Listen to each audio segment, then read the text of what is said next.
6 प्रश्नावली 2.2 प्रश्न संख्या 5।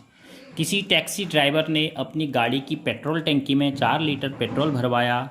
अगले दिन उसने टंकी में 50 लीटर पेट्रोल भरवाया।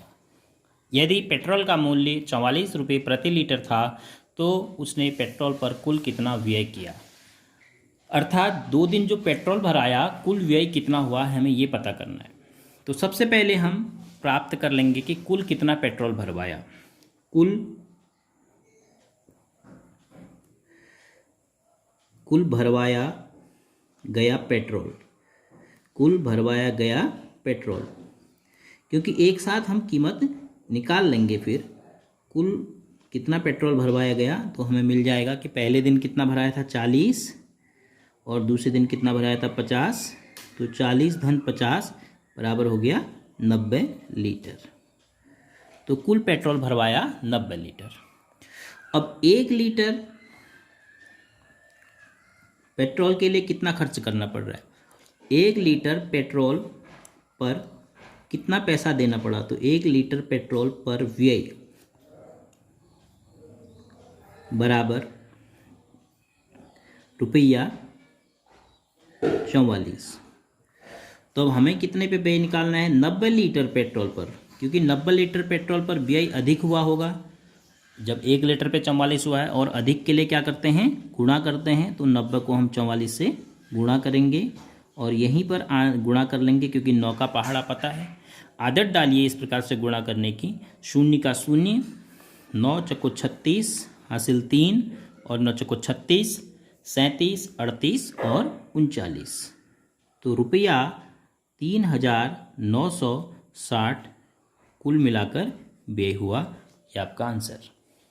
अब प्रश्न संख्या 6 है। कोई दूध वाला एक होटल को सुबह 32 लीटर दूध देता है। कोई दूध बेचने वाला किसी होटल को दूध देता होगा। यह आपने पहाड़ों में देखा भी है, ऐसा होता है। लोग सुबह सुबह दूध बेचने जाते हैं तो होटल को 32 लीटर सुबह देता है और शाम को 68 लीटर दूध देता है और शाम के समय 68 लीटर दूध देता है।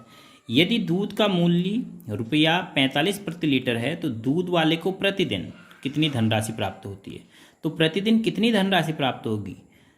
प्रतिदिन जितना भी दूध बेचा जाएगा उस दूध को हम 1 लीटर की धनराशि से गुणा करेंगे, क्योंकि 1 लीटर का मूल्य कितना है 45।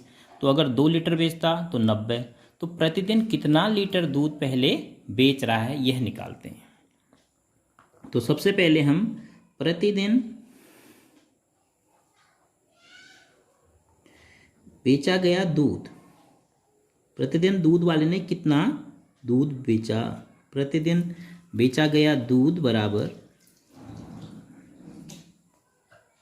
32 लीटर सुबह धन 68 लीटर शाम को।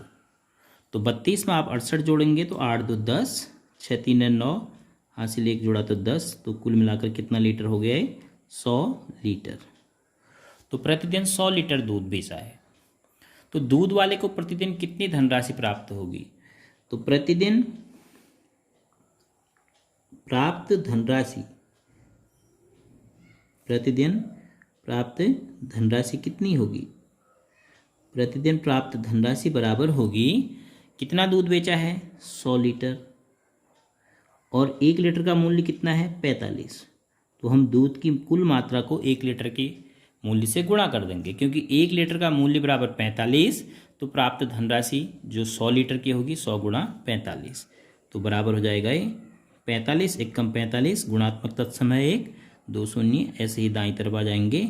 तो रुपया 4500 प्रतिदिन दूध वाले को धनराशि प्राप्त होगी। अब प्रश्न संख्या 7, निम्नलिखित को सुमेलित कीजिए। सुमेलित कीजिए का अर्थ है कि सही का मिलान कीजिए। तो जैसे पहले बाईं तरफ दिया है प्रथम 425 गुणा 136 बराबर लिखा है 425 गुणा 136 की जगह लिख दिया 6 धन 30 धन 100। ऐसा आप कर भी रहे थे तो आपने 136 को ब्रेक किया, तोड़ दिया। तो यह किस नियम के आधार पर आपने तोड़ा, इन तीनों में से ढूंढना है। फिर लिखा है 2 गुणा 49 गुणा 50 बराबर 2 गुणा 50 गुणा 49। 50 को पहले लिख दिया, 49 को बाद में लिख दिया। यह तो आप बहुत आसानी से समझ रहे होंगे। संक्रिया गुणा है और क्रम बदल रहे हैं तो एक गुणन की क्रम विनिमेयता। तो अब ऐसे ही 80 धन 2005 धन 20 को 80 धन 20 को पहले कर दिया और 2005 को पीछे कर दिया। तो इन दोनों का क्रम बदला, किस पर? योग पर, क्योंकि ये जोड़ने की संक्रिया है। तो इसके लिए क्या लिखोगे? योग की क्रम विनिमेयता। अब दो हमें पता चल गए कि गुणन की क्रम विनिमेयता और योग की क्रम विनिमेयता कौन है। तो योग पर गुणन का वितरण कौन है, अब हम समझ जाएंगे, क्योंकि जो योग है इस पर हमें इस गुणा को वितरित ही करना है। तो ये जो योग है, योग पर गुणन का वितरण नियम होगा पहला। तो आप इसको सुमेलित कीजिए कहा है, तो आप इसका एरो इस पे लगा दीजिए। इसके लिए ये हो गया और इसके लिए ये हो गया और इसके लिए ये हो गया। तो ये इसका सुमेलन है, मैचिंग है।